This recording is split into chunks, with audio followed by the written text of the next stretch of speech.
Amados hermanos, pasa a vosotros. Es una bendición el poder estar aquí y que juntos alabemos el nombre de nuestro Dios. En esta mañana vamos a entregarle a nuestro Dios y decirle que le damos alabanzas y que queremos llenar su trono con alabanzas. Y los invitamos a que juntos entonen este hermoso estribillo.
Los invitamos que en casa juntos vamos a poner este programa en las manos de nuestro Dios. Les invito a que oremos. Inclinemos nuestros rostros, hermanos. Amado Señor que estás en los cielos, Padre, en esta mañana, Señor, te damos las gracias porque sin duda tú eres un Dios misericordioso, un Dios que hasta este momento, Señor, tu mano nos ha protegido, Señor. Tú nos has sostenido, Señor. Agradecemos por tu infinito amor, Señor. Agradecemos porque hasta estos momentos, Padre, tu misericordia se muestra con cada uno de nosotros, Señor. En esta mañana, Padre, queremos elevarte estos cantos, Señor. Queremos que tú recibas cada uno de estos cantos, que lleguen como un olor grato hacia ti, Padre. Que puedan llenar tu trono, Señor. Que pueda llenar, Padre, cada uno también de nuestros corazones, de cada uno de nuestros hermanos que están viéndonos, Señor, que están viéndonos a través de las pantallas, Señor. Te pedimos que tú tomes este momento y depositamos a ti todos los cantos, Señor, y te lo dejamos a ti en el nombre de Cristo Jesús. Amén. Bueno, hermanos, también los invitamos a que cantemos a nuestro Dios, porque sabemos que Él es un Dios que merece toda la alabanza. Y vamos a decir que Él es digno del loor y vamos a cantar a nuestro Dios.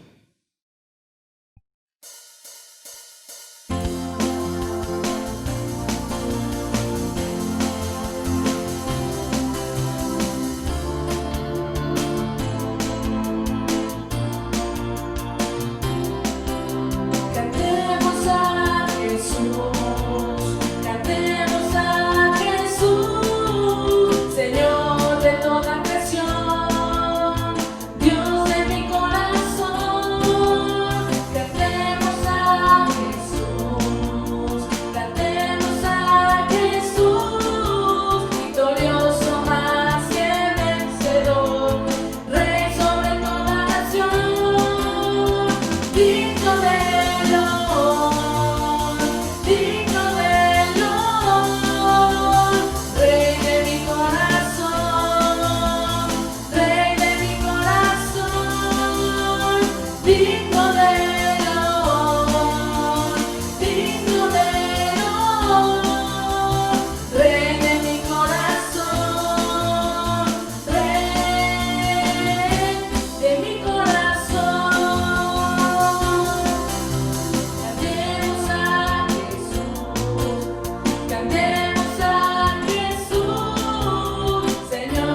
corazón, hermanos.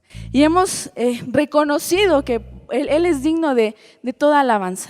Y así como le hemos reconocido, nosotros también reconocemos que si no fuera por Él, hermanos, simplemente hasta estos momentos no estaríamos.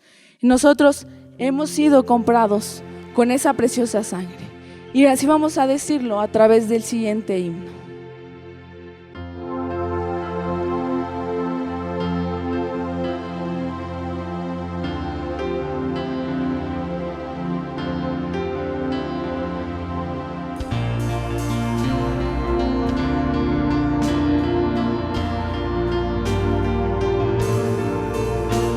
Comprado con sangre por Cristo, con gozo al reino yo voy, librado por gracia infinita, ya sé que su hijo yo soy, lo sé,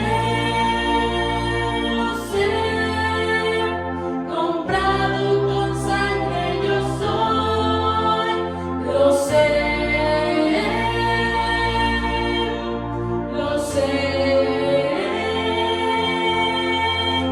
Con Cristo al reino yo voy. Soy libre de pena y culpa, su gozo me hace sentir que mi alma, con Él está el dulce vivir. Lo sé, comprado con sangre yo soy, lo sé,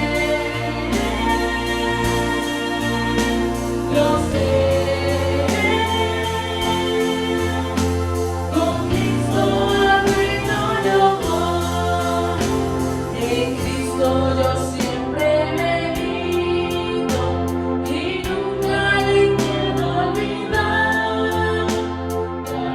Sus favores no quiero, por siempre a Jesús alabar. Lo sé, comprado con sangre yo soy, lo sé,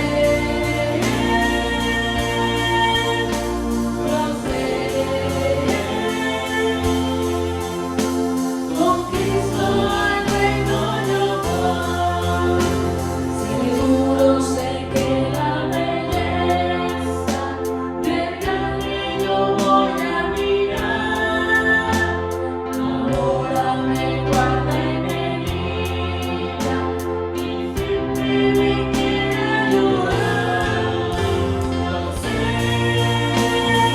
sé, comprado con sangre yo soy, lo sé,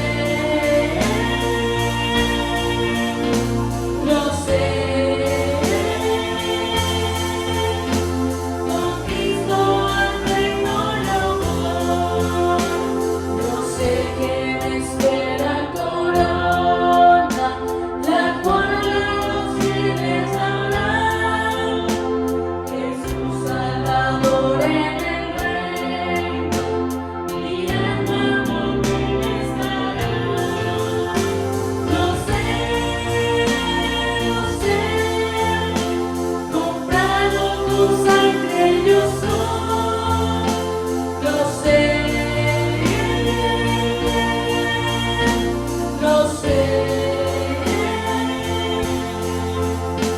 con Cristo al reino yo voy.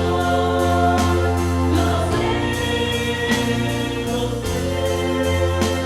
comprado con sangre yo soy, lo sé,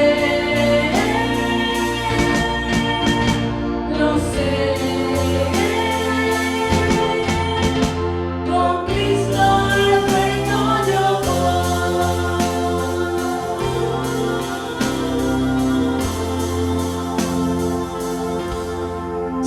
Amén. Lo sabemos, hemos reconocido que hemos sido comprados con esa preciosa sangre.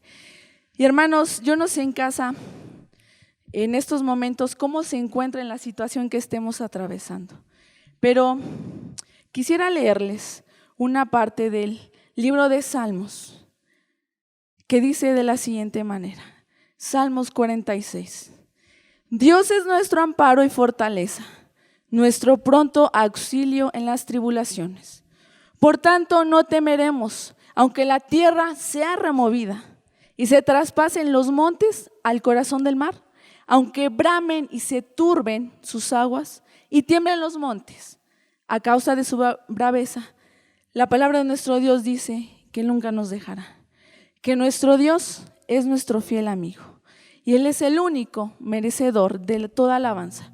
Y a través del siguiente estribillo, hermanos, vamos a decir que ¿a dónde más podemos dirigirnos sino simplemente a nuestro Dios? ¿A dónde más podemos socorrer sino ante los brazos de nuestro Dios?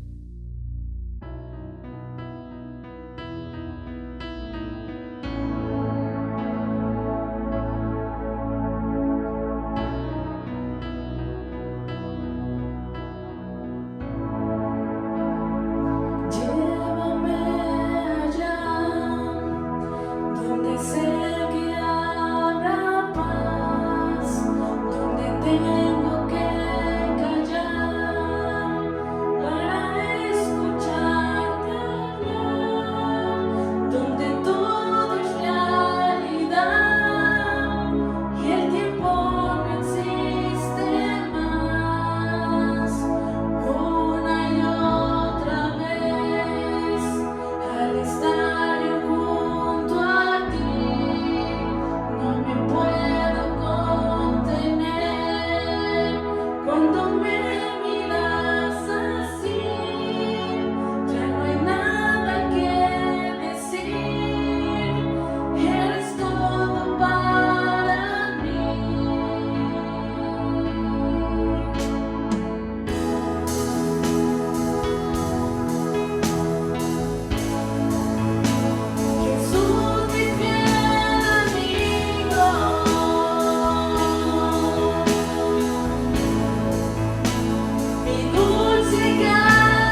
vida, hermanos, que no queramos volver atrás.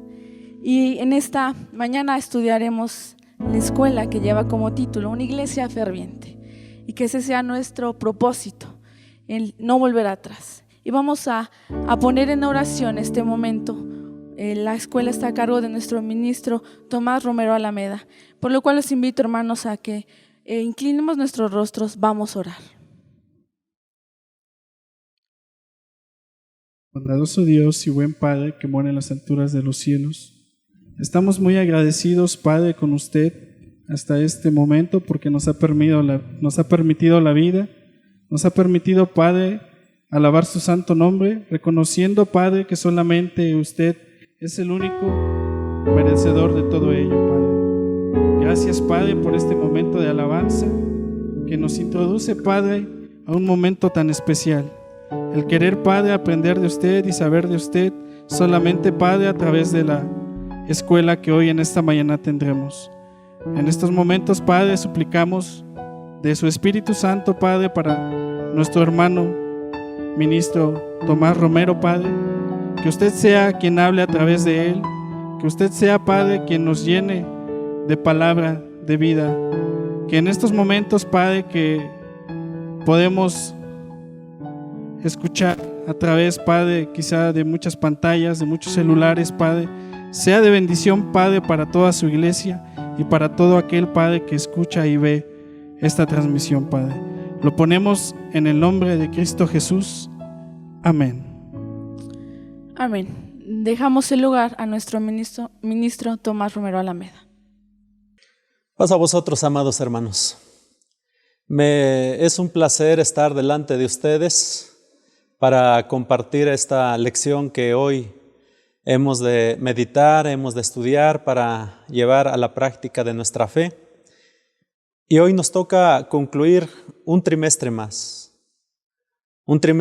donde creo yo que hemos comprendido en toda la temática de todo este trimestre, y donde Dios indudablemente ha hablado a nuestro corazón.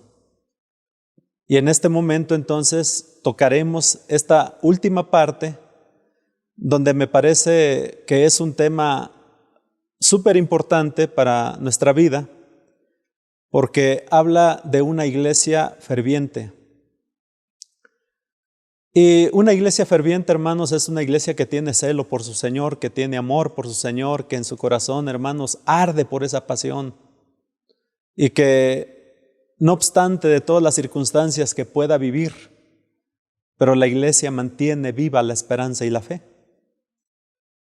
Y vamos a basarnos en estos dos textos, de Hechos 6, 1 al 6 y el capítulo 15, 1 al 29, donde previamente hemos leído en casa.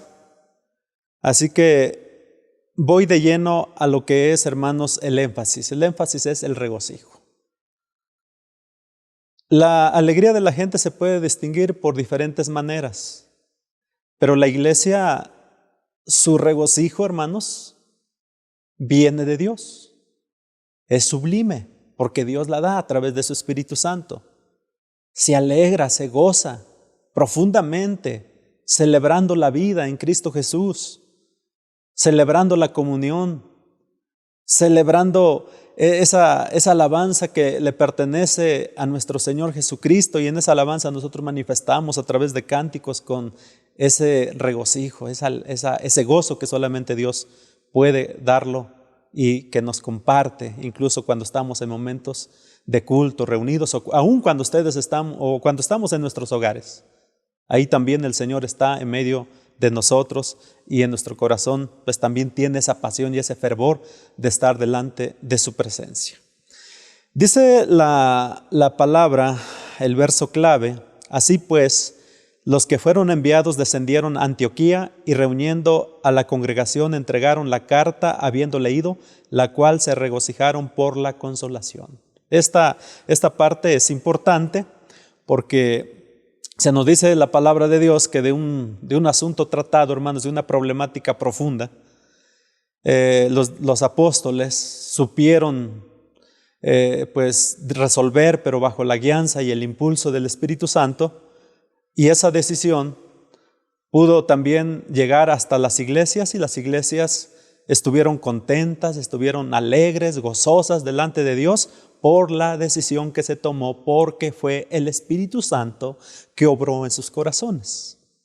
En el objetivo se nos dice lo siguiente: considerar sobre aspectos fundamentales de la experiencia de hacer misión que tuvieron los apóstoles y sus colaboradores, y cómo la iglesia se abre paso de entre sus propias controversias. Entonces, en esta parte, hermanos, vamos a aprender que aún en medio de las circunstancias difíciles, la iglesia puede hacer misión. Hoy vivimos en un momento donde la contingencia nos está pues teniendo en la casa, metidos ahí, confinados. Y entonces la pregunta es, ¿podemos hacer misión en medio de esta situación? Y la respuesta de los apóstoles en su propia vivencia es: sí se puede, porque nosotros también tenemos que continuar la misión que nos corresponde en esta vida. Y también los colaboradores, hermanos, dice, se abre paso de entre sus propias controversias. ¿Por qué, hermanos? El problema que ellos trataron no fue un problema menor, fue un problema mayúsculo. Que si ellos no tuvieran la dirección del Espíritu Santo, hubieran pensado en una división, hubieran pensado en hacer su propia iglesita, el líder, acarreando su gente. Pero sin embargo, celebramos que nos queda como ejemplo que esta iglesia, entendiendo la influencia del Espíritu Santo y la dirección de Dios en su palabra, supieron resolver sus conflictos y mantener la unidad, porque esa es nuestra responsabilidad. Tanto de los líderes como la iglesia es nuestra responsabilidad de mantenernos unidos.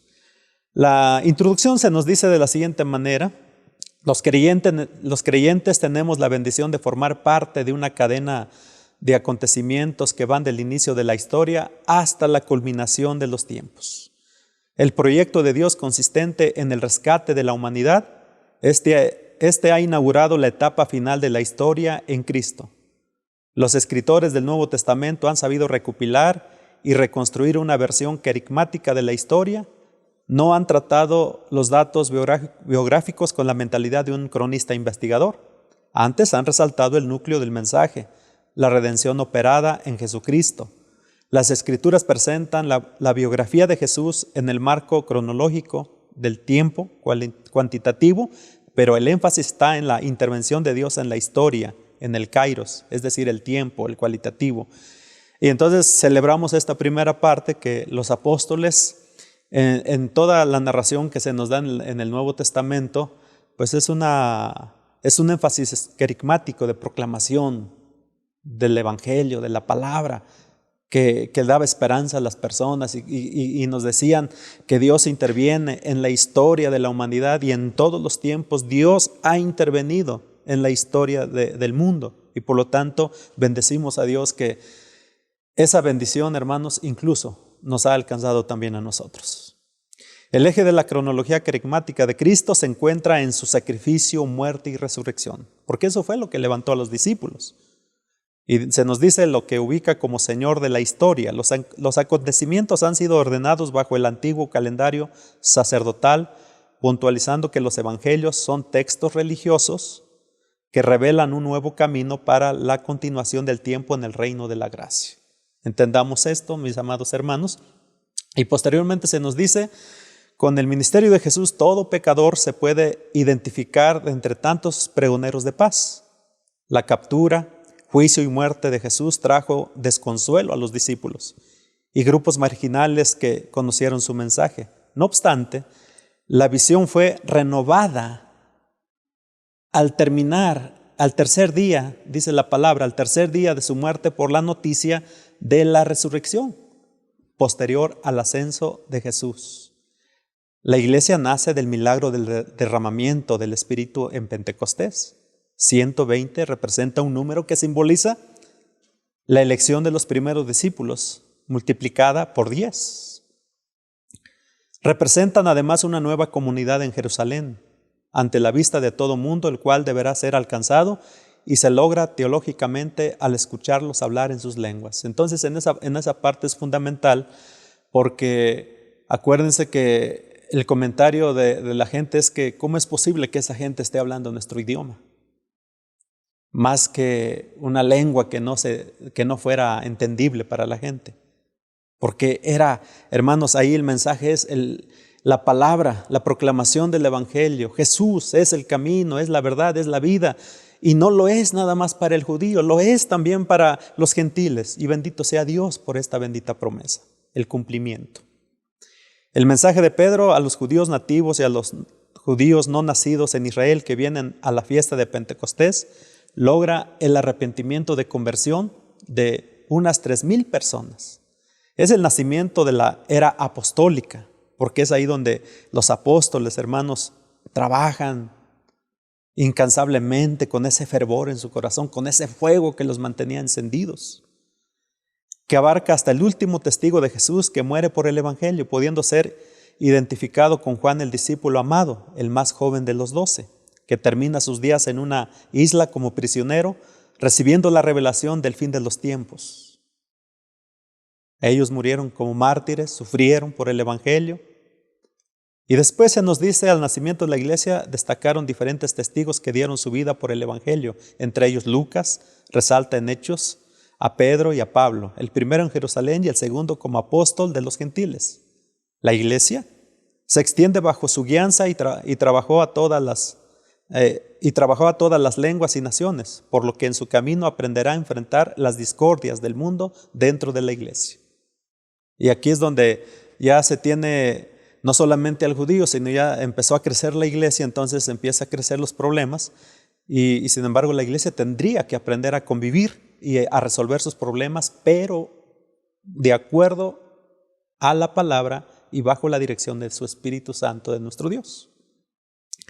La iglesia se extiende bajo la guianza y trabajo a todas las lenguas, naciones, por lo que en su camino se aprenderá a enfrentar las discordias del mundo dentro de la iglesia. La primera generación de la iglesia vivió su primera situación de injusticia a causa de las desavenencias entre judíos autóctonos de habla aramea y hebrea contra los judíos de la diáspora, es decir, los que fueron dispersos a otras naciones, y aún de aquellos que fueron dispersos por causa de la cautividad y que algunos decidieron vivir en otros países y quedarse en otros países. Entonces, el Evangelio está alcanzando ya a estas alturas mucha gente. Y los nativos israelitas con mayores credenciales no consideraron a las viudas de los judíos griegos para la atención fraterna. Y aquí es donde vemos que empieza el problema. La lección no aprendida hace que se repita la discordia entre las comunidades paulinas, donde los judeocristianos de la diáspora ahora juzgan con menos títulos a sus nuevos hermanos llegados del paganismo. La iglesia tendrá que superar los problemas internos si quiere cumplir la misión de alcanzar a las etnias más lejanas y distintas a nosotros. Con el tiempo, la iglesia del presente ha comprendido que la hegemonía a la que somos llamados no es cultural o social, sino de la vivencia en el espíritu, como una comunidad de hermanos que no se rompe por aspectos no fundamentales, fortaleciendo más bien el factor de unidad, que es la gracia y la fe de Jesucristo. Solo así fue posible que soldados romanos, comerciantes, gobernantes, sanos y enfermos estrecharan sus manos en la predicación del mensaje que ha transformado al mundo. Es lo que nos dice, hermanos, en esta parte. Y quiero resaltar ahora, mis amados hermanos, estos 3 puntos que vamos a analizar en esta lección. Y estos 3 puntos, hermanos, tiene que ver primero, el primero es un pueblo de todos los pueblos. Esto, hermanos, ya desde la entrada o desde entrada ya es emocionante escuchar de que Dios ha formado un solo pueblo de todos los pueblos del mundo. Es impactante ver cómo ahí en el libro de los Hechos, del 6, del 1 y 3, el cual pues voy a darle lectura, mis amados hermanos. Y la palabra de Dios es una palabra que nos exhorta, que también nos enseña sobre los problemas que vivió la iglesia en sus inicios. Y dice la palabra de Dios así: en aquellos días, como creciera el número de los discípulos, hubo murmuración de los griegos contra los hebreos, de que las viudas de aquellos eran desatendidas en la distribución diaria. Y el verso 3 nos dice: buscad pues, hermanos, entre vosotros a 7 varones de buen testimonio, llenos del Espíritu Santo y de sabiduría, a quienes encarguemos de este trabajo. Y entonces aquí es donde vemos el problema de que ya están incluidos ya varios hermanos, incluso no solamente los judíos, sino también venidos de otras partes.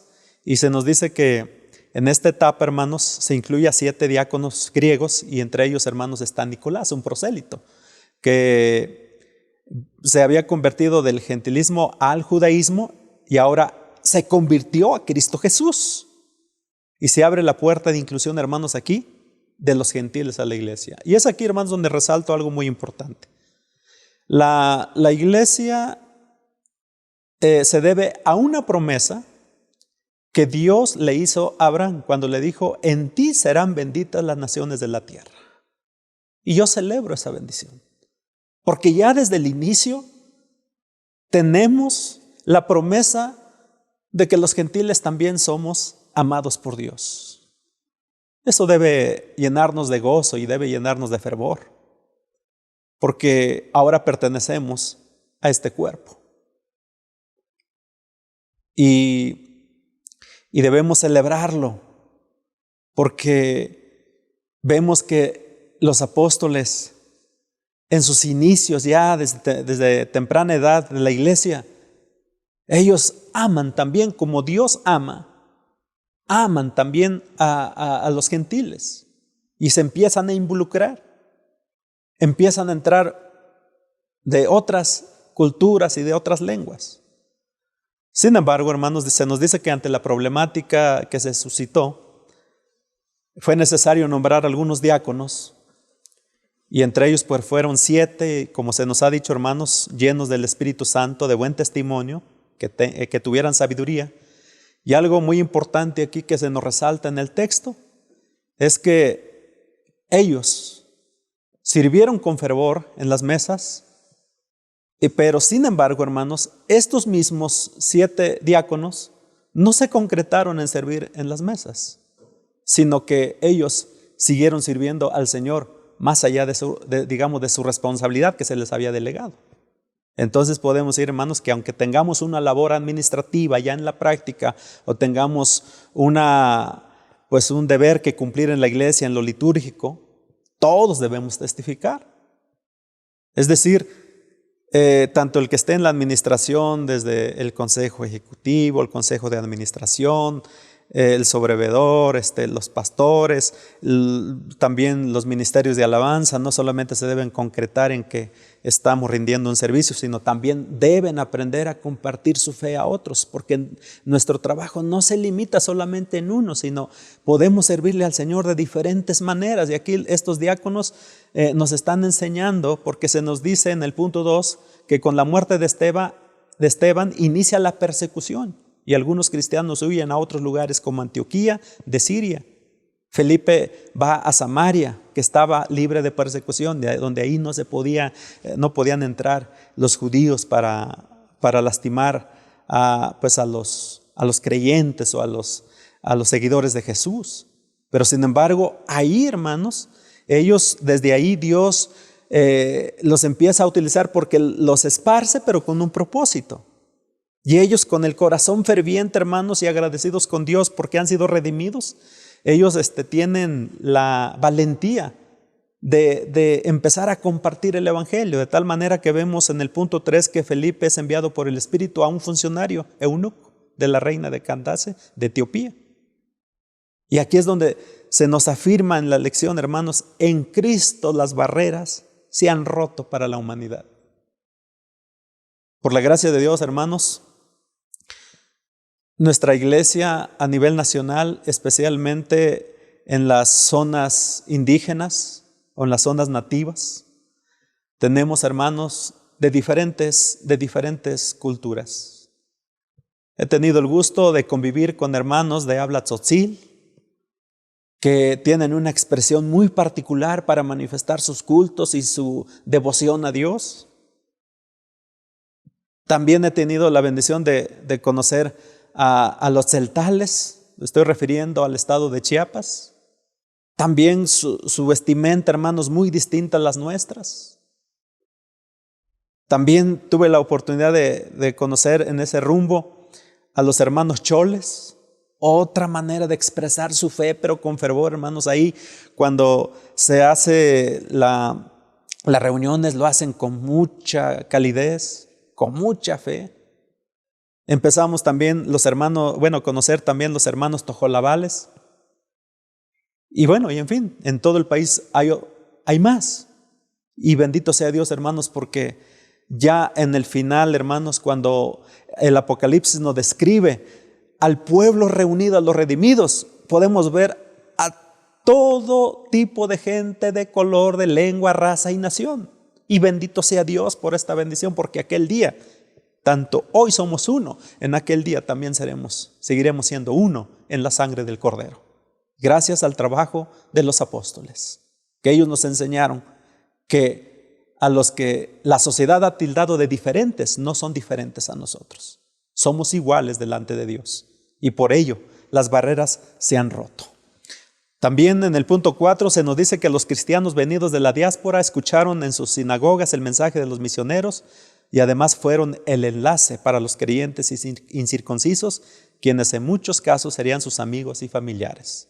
Y esta parte es muy importante, esta labor, porque estos hermanos que venían de la dispersión, hermanos, ya sea que fueron dispersos por causa de su fe, hermanos, o que fueron llevados en otras naciones, como precisaba al inicio, pues estos hermanos también se convirtieron y estos hermanos fueron un enlace importante para compartir ese mismo mensaje, hermanos, que ellos habían recibido a sus amigos, a sus familiares, a sus conocidos. Eso implica, mis amados hermanos, que aquí también tenemos otra de las pautas al cual nosotros debemos tomar en cuenta. No debemos cerrarnos, hermanos, no debemos cerrar nuestra boca. Debemos compartir la palabra de Dios. Y aquí se nos dice a quiénes, estos hermanos venidos de la diáspora. Se nos dice que ellos le compartieron el mensaje a sus amigos, a sus familiares. Ustedes tienen amigos, ustedes tienen vecinos que aman, compañeros de trabajo, algún jefe. Son esas personas que nosotros les podríamos compartir el mensaje. Si usted va con un amigo, difícilmente le va a rechazar el mensaje. Así que ahí está, hermanos, el consejo de estos apóstoles que a través de la práctica nos dan. No hay que descuidarlos a ellos. Hemos conocido nosotros la luz también. Nosotros debemos compartirlo. Posteriormente, en el punto 5, dice Pablo de Tarso, ciudadano romano por herencia, judío con cultura griega o helénica y aleccionado en el judaísmo por Gamaliel, se convierte a Cristo por una visión y es bautizado en Damasco. La pregunta es, ¿qué tan importante es el testimonio personal? El testimonio personal, hermanos, es impactante porque es hablar de lo que Cristo ha hecho por usted. Y si Cristo Jesús no ha hecho nada por usted, pues entonces no tiene nada que contarle a sus amigos, no tiene nada que contarle a sus vecinos, a sus parientes, pues no tiene nada que contar, porque si no ha cambiado, si usted no ha sido transformado, entonces no tiene un testimonio personal, y si no tiene un testimonio personal, pues está desarmado porque no tiene experiencia y por lo tanto no es posible entonces compartir algo que usted no tiene. Primero tiene que tener a Cristo en su corazón, hablar de los cambios que ha originado la palabra con el poder del Espíritu Santo, y así de esta manera, hermano, entonces comparta, hable, dialogue. Acuérdese que el profeta nos dice que tenemos la responsabilidad de compartir el mensaje, porque si se pierde un alma, esa sangre se nos demanda a nosotros. Recuérdenlo muy bien. Entonces es importante el testimonio personal, pero para esto es necesario que nosotros hablemos. Posteriormente, hermanos, entramos a la pregunta 2. La iglesia enfrenta sus problemas. La iglesia ha crecido a estas alturas. Y hablamos de los 3,000 y demás que se fueron agregando a lo que se nos narra en Hechos 2. Y entonces, hermanos, estamos hablando de un pueblo ya a estas alturas grande, y entre mayor número de gente, hermanos, mayores son los problemas. Y entonces aquí se suscita un problema, hermanos, originado, tal como se nos dice en esta lección, originado por los judaizantes. Porque se nos dice en la lección, después de la experiencia de testificar las maravillas, hermanos, del Evangelio al mundo gentil, algunos piden estos nuevos conversos se sometan a la legislación de Moisés para lograr la salvación. Inician una discusión importante en la iglesia y ésta se dispone a responder de manera asertiva. Y aquí solamente preciso estos aspectos, hermanos, o señalo estos aspectos. Cristo no necesita de otros que le ayuden para que nosotros nos salvemos. Es suficiente la fe en Cristo Jesús. Y con la tentación, hermanos, de que los judíos que tenían esta fe, querían obligar a los hermanos a que se comportaran como judíos, que practicaran los mismos rituales, que vivieran como ellos, que se pusieran la kipa en la cabeza, etcétera, vestirse de negro, el sombrerito negro, etcétera. Tal vez estoy contextualizando hoy en este tiempo, como si la cultura fuera importante para la salvación. Pero sin embargo, aquí en este texto se nos dice, hermanos, de hecho el apóstol Pablo y Bernabé defienden a los que vienen del paganismo y ellos afirman que los principios de salvación es por gracia y eso es inalterable. No le tenemos que agregar elementos ajenos. Es más, hermanos, cuando nosotros leemos Colosenses y también Efesios, se nos dice que lo que se canceló en la cruz son todos aquellos rituales que hoy ya no tienen nada que ver con nuestra salvación. Y por lo tanto los aspectos culturales tampoco tienen importancia, sino la vivencia en el Espíritu. Y entendamos entonces que la salvación es por gracia que Dios nos ha dado a través de Cristo Jesús. Y es la parte que defiende el apóstol Pablo y también Bernabé. Posteriormente también en el punto 2, Pedro, con la misma experiencia, Cornelio y su familia narra lo sucedido y argumenta que regresar a estos preceptos es tentar a Dios. No podemos agregarle, porque no hay otro nombre, hermanos, no hay otro mediador, no hay otros posibles mediadores o que agregarle más cosas. Solamente crea en Cristo Jesús y entonces su salvación se consuma en el presente y en el futuro, en una vivencia permanente en el Señor. Entonces, aquí el apóstol, mis amados hermanos, hace una precisión y ellos narran, hermanos, ahí en el capítulo 15, del 6 al 11, de que así como el Espíritu Santo les caía a ellos, a los judíos, también le caía a los gentiles. Así que entonces no había que agregarle más cosas.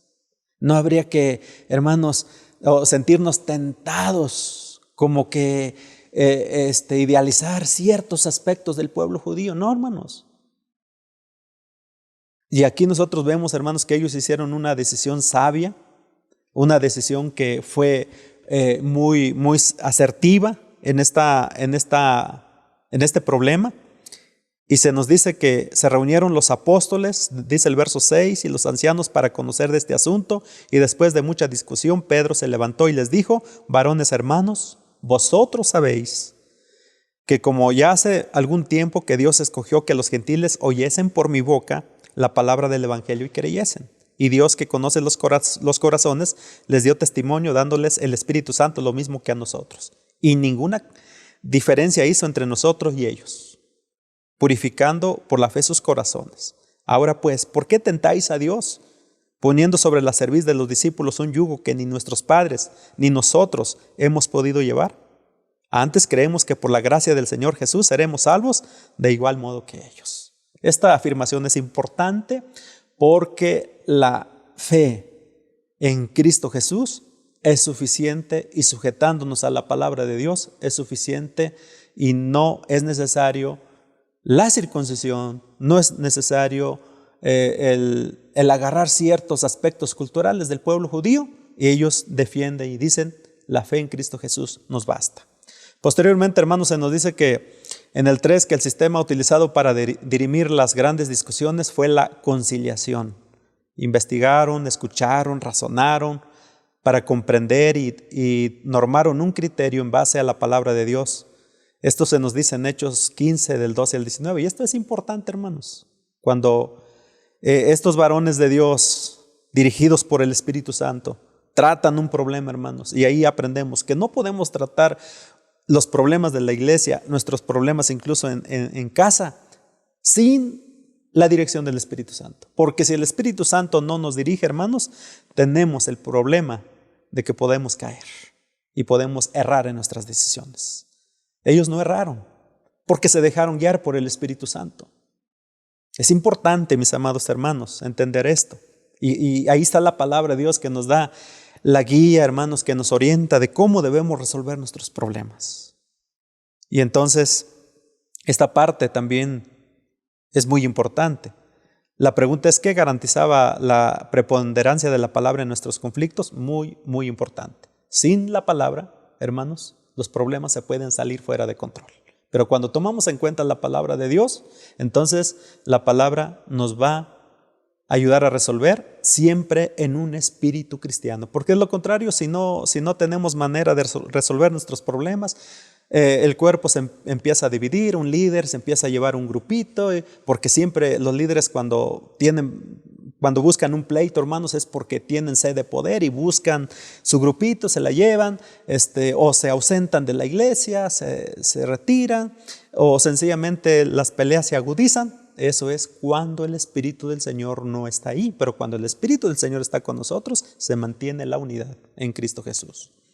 El 4 dice, por último, se aseguraba que la resolución final se dé a conocer a toda la iglesia, cuyo registro quedó para ejemplo nuestro. Afirma la importancia esto de dejarse guiar por el Espíritu Santo. Nuevamente es el énfasis. Por lo tanto, hermanos, la decisión de los apóstoles respecto a esto, hermanos, de judaizarlos o no judaizarlos, finalmente la resolución fue que dijeron ellos, nos ha parecido a nosotros el Espíritu Santo de que ustedes absténganse de lo ahogado, apártense de los ídolos, y eso les trajo alegría y gozo en sus corazones. Punto 5. Los conflictos en la iglesia deben ser tratados con justicia y verdad, pero siempre buscando el bien del cuerpo de Cristo, llegando a acuerdos conciliatorios que nos permitan seguir caminando juntos. Cuando alguien se aparte de sus hermanos, aunque tenga la razón, ha fracasado en la experiencia comunitaria. Busquemos en todo conflicto la pacificación y la reconciliación. Dicho con sabiduría, hermanos, esta afirmación, y así debemos resolver nuestros problemas. Posteriormente, hermanos, la iglesia ferviente, y aquí solamente quiero hacer unas precisiones, mis amados hermanos. La iglesia ferviente, ¿qué es una iglesia ferviente?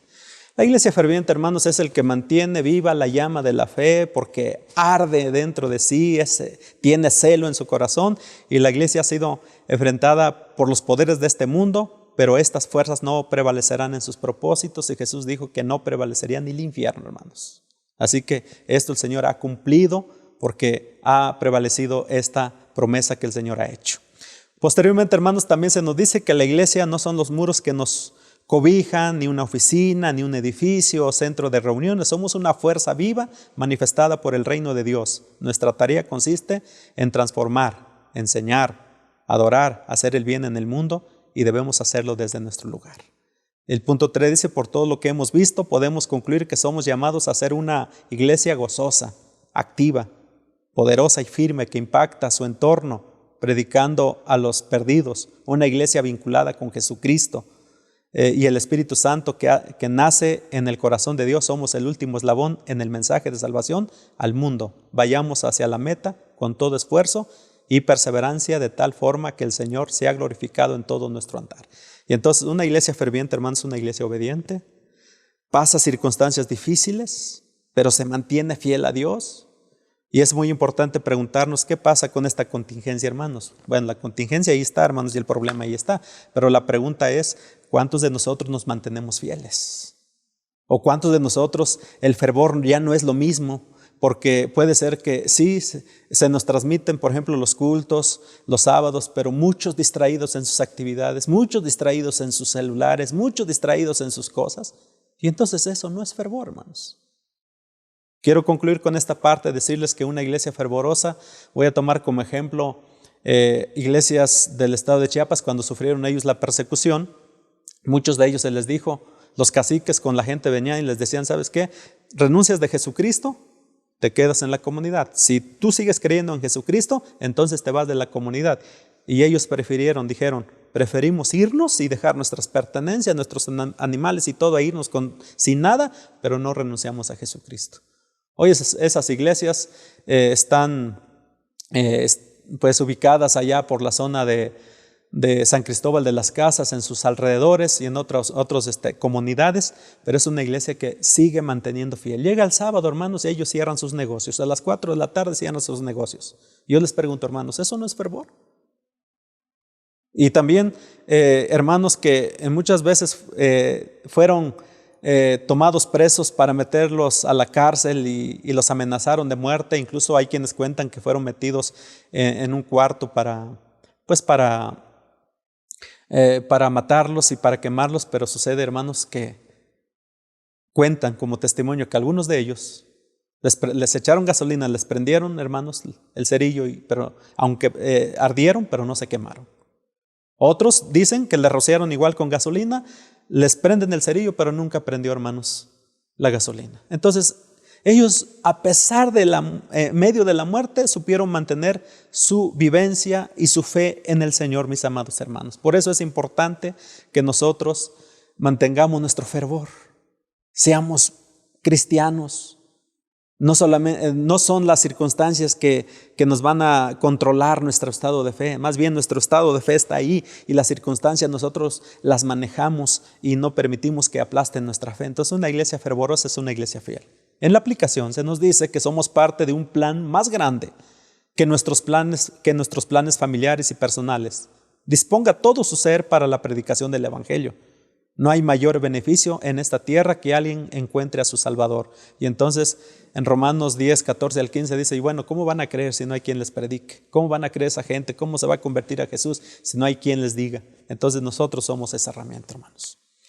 Después dice del 2, estudia durante el resto del año el libro de los Hechos de los Apóstoles y descubra con nuevos ojos cómo es que Dios ha estado manifestando su amor por el mundo en cada acto de fe de su iglesia. Y aquí les voy a pedir, hermanos, que tomen su Biblia y abran por ahí, hermanos, el capítulo 29 de Hechos. Les invito, hermanos, que abran su Biblia y háganme el favor de tomar su Biblia y vayan para allá, hermanos. Y bueno, en esta parte vamos a leer, y bueno, sucede, hermanos, que no encuentro el capítulo. Y bueno, es cierto, hermanos, el capítulo 29 no existe, porque es el capítulo que le toca escribir con su historia, con su fe, con su actuar, con su vivencia, con el impulso del Espíritu Santo. El capítulo 29 es el capítulo que usted está escribiendo a través de su responsabilidad y su fervor en la fe en Cristo Jesús. Entonces manténgase firme delante de Dios.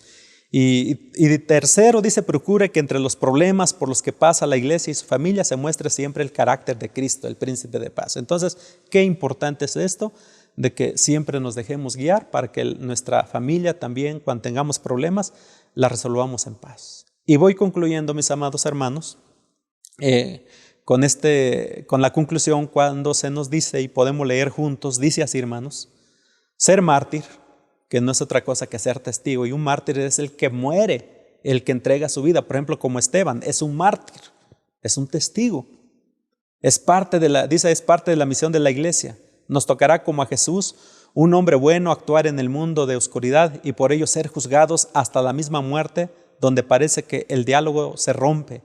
No hay mayor amor que salvar a quien, a pesar de nuestra buena intención, crea que hace un bien atacando a quien desea su salvación. Somos llamados a esta salvación tan grande. Y aunque atravesemos circunstancias adversas, difíciles, hermanos, no nos preocupemos. Si se tiene que sufrir el rechazo, tal vez alguna agresión física, pero cuando hay fervor, hermanos, en nuestro corazón, la iglesia sigue caminando en sus pruebas y en su lucha. Así que Dios les bendiga, mis amados hermanos, y Dios prospere sus corazones y su vivencia en el Señor, y siempre bajo el impulso del Espíritu Santo. Paz a ustedes, mis amados hermanos. Fue un gusto estar con ustedes. Bien, hermanos, llegó el momento de que en casa nos dispongamos a recolectar los diezmos y ofrendas. Porque la palabra de nuestro Dios dice: de lo recibido de tu mano te damos.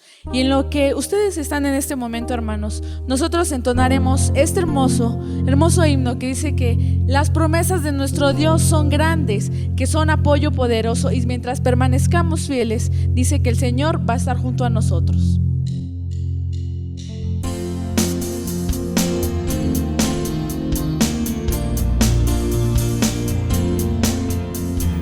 Todas las promesas del Señor Jesús son apoyo poderoso de mi fe. Mientras yo seguí buscando yo su luz, siempre en sus promesas confiaré. Grandes tienes las promesas que el Señor Jesús ha dado. Grandes tienes. En ellas para siempre confiaré. Todas las promesas para el hombre fiel, el Señor en sus bondades cumplirá. Y confiado sé que para siempre en Él, paz eterna mi alma gozará. Grandes tienes las promesas que el Señor Jesús ha dado. Grandes tienes, en ellas para siempre confiaré. Todas las promesas del Señor serán gozo y fuerza en nuestra vida terrenal. Ellas tendrán un gran y nos sostendrán, y triunfar podemos sobre el mal. Grandes tienes las promesas que el Señor Jesús ha dado. Grandes tienes, en ellas para siempre confiaré. Grandes tienes las promesas que el Señor Jesús ha dado. Grandes tienes, en ellas para siempre confiaré. En ellas para siempre confiaré. En ellas para siempre confiaré. Amén, hermanos. En esas promesas siempre hemos de confiar. Y como lo estudiamos hace un momento, hermanos, en nuestra escuela, Él nos hizo un llamado a hacer esa iglesia ferviente, que aún como dice ese pequeño estribillo, en las pruebas, en las luchas, la iglesia sigue caminando. Y por lo tanto, el siguiente himno dice: firmes y adelante, muévase potente la iglesia de Dios, porque somos todos un cuerpo. Dice que, pero uno es el Señor, hermanos.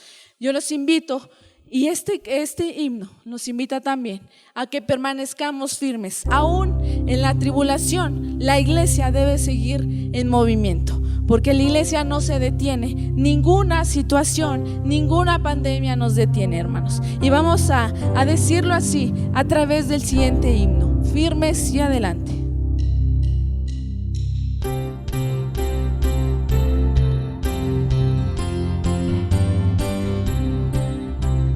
Firmes y adelante, pues desde la fe, sin temor alguno, que Jesús nos ve, jefe soberano, Cristo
sin temor alguno, porque nuestro Dios está y nos ve y permanecerá siempre aún en momentos de tribulación. Bien, hermanos, hemos llegado al tiempo de concluir este servicio y vamos a darle lugar a nuestro hermano Caleb Rojas, quien nos dirá y nos guiará en la oración final. Mis amados hermanos, en la fe del Señor Jesús, una vez más deseo que la paz del Todopoderoso invada su corazón. Vamos a despedir esta escuela sabática a través de la plegaria a nuestro Padre Dios. Os invito a que busquemos en oración la presencia del Todopoderoso. Amado Padre que estás en los cielos, la gloria y la honra sea para tu santísimo nombre. Te bendigo, te adoro y te alabo y te agradezco por el privilegio que nos has dado de reflexionar en tu palabra. Gracias porque siempre tendrás palabra para tu pueblo, porque siempre habrá conocimiento para la transformación de nuestras vidas. Te suplico, Señor, que todo aquello que a través de la misma pudimos encontrar en la lectura y meditación de tu palabra, de igual manera nos desafíe en este tiempo, en esta actualidad en que nos has permitido vivir. Permítenos, Señor, tener el privilegio de ser una iglesia que avance ante los retos y desafíos que el siglo XXI nos enfrenta. Te rogamos que nos permitas la potencia y la sabiduría de lo alto para poder ser una luz en este mundo, para iluminar con esa luz que nos has dado, que es el evangelio de nuestro Señor Jesucristo, y ese trabajo que tu iglesia nos dejó desde el principio nos pueda llenar de fe, de fervor para avanzar en este mundo. Bendigo tu nombre y te agradezco el privilegio de la reflexión de tu palabra, y gloria para ti por siempre, en el nombre de Jesucristo, mi amado Salvador. Amén.